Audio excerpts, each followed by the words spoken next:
अब मैं राजीव रंजन का रुख कर लेती हूं। राजीव, अब यहां पर तो जो हम विपक्ष के तल्ख तेवरों की बात कर रहे थे, ये तो सत्र शुरू होने से पहले ही नजर आ रहे हैं। पहले ही एक विरोध मार्च, हाथ में संविधान की प्रतियां लेकर विरोध जताने की कोशिश, प्रोटेम स्पीकर की नियुक्ति को लेकर पहले ही डिप्टी स्पीकर की मांग या विपक्ष कर चुका है, नहीं मिलता तो स्पीकर पद के लिए अपना उम्मीदवार उतार देगा। तो यहां तल्ख तेवर तो पहले ही नजर आ गए हैं। क्या होगा इस पहले सत्र में, क्या तस्वीर नजर आ रही है, जहां ना पहली बार 272 वाली बीजेपी है ना 303 वाली बीजेपी, उल्टा यहां विपक्ष और ज्यादा मजबूत स्थिति में और मुद्दे तो अनगिनत।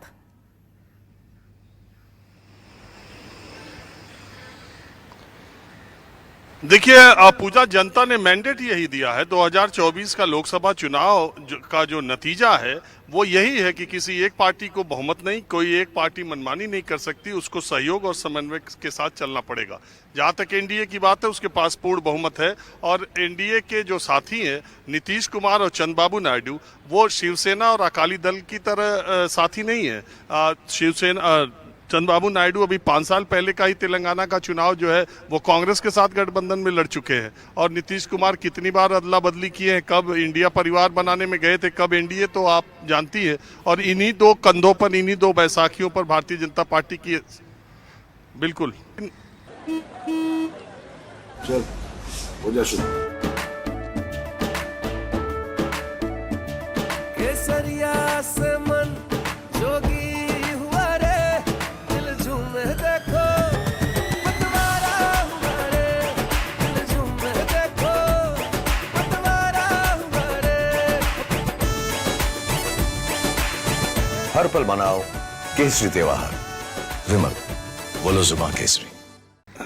प्रधानमंत्री नरेंद्र मोदी मुख्यमंत्री रहने से लेकर आज तक, 2001 से लेकर अभी तक पहली बार इस तरह के सशक्त विपक्ष का सामना करेंगे। अभी तक चाहे वो गुजरात में मुख्यमंत्री रहे हो और चाहे प्रधानमंत्री रहे हो, उनके सामने जो लोग विपक्ष में थे वो उस ताकत में नहीं थे जो आज की ताकत में है। और जनता ने ऐसा मैंडेट दिया है और विपक्ष की इस बढ़ी हुई ताकत से उसका मनोबल बढ़ा है। और ये जो संविधान लेके जाने की बात है, कांग्रेस पार्टी का ये कहना है कि प्रोटेम स्पीकर भर्तृहरि महताब, जो कि पहले बीजेडी के थे और इन चुनाव से पहले बीजेपी में आ गए थे, वो बहुत पुराने सांसद हैं, 7 बार के लगातार सांसद हैं।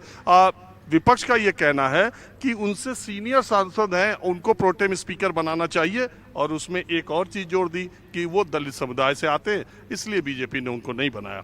बीजेपी ने बहुत पुरजोर तरीके से इसका विरोध करते हुए कहा कि वो सीनियर तो है, ज्यादा बार चुने गए हैं, लेकिन उनके चुने जाने में ब्रेक है, वो हारे भी है। भर्तृहरि महताब लगातार जीत रहे। उसके बाद कांग्रेस पार्टी ने एक दूसरे सांसद का नाम लिया कि वो भी 7 बार से लगातार जीत रहे, लेकिन वो भी दलित है। तो ये जो मामला है, ये लेकर के प्रोटेम स्पीकर के मामले को लेके, संविधान को लेके यही दिखाने की ये कोशिश कर रहे हैं। और जिस चीज से उनको चुनावी फायदा सबसे ज्यादा हुआ है, संविधान संविधान संविधान, उसको वो हमेशा आगे रखेंगे। और प्रोटेम स्पीकर की ये जो लड़ाई शुरू हुई है वो ये रुकने वाली नहीं है, क्योंकि आपको मालूम है कि स्पीकर पद के लिए, सर्वसम्मति के लिए, मुझे जहां तक मालूम है विपक्ष ये दांव खेल सकता है कि अगर चंद्रबाबू नायडू का कैंडिडेट हुआ तो विपक्ष उसके लिए सर्वसम्मत कैंडिडेट के लिए राजी हो जाएगा। अगर भी स्पीकर पद के लिए बीजेपी का कैंडिडेट हुआ तो इसके लिए फिर विपक्ष चुनाव की बात करेगा। ठीक है, लेकिन राजीव, इससे पहले डिप्टी स्पीकर पद को लेकर वो चाहता है ना कि विपक्ष को दिया जाए, जैसे कि परंपरा लगातार हम देखते भी आ रहे हैं।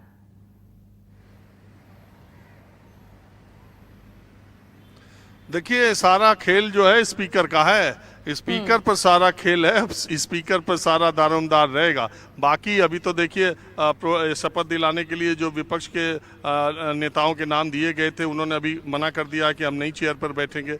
अभी ये रोज आपको देखने को मिलेगा। मैंने आपको कहा ना, जनता ने ऐसा मैंडेट दिया है कि एक दोनों के बीच में डिफरेंस इतना कम है। अगर आप देखें विपक्ष और इंडिया गठबंधन को, बीजेपी और इंडिया गठबंधन को मिला लें तो करीब करीब ताकत बराबर होती है।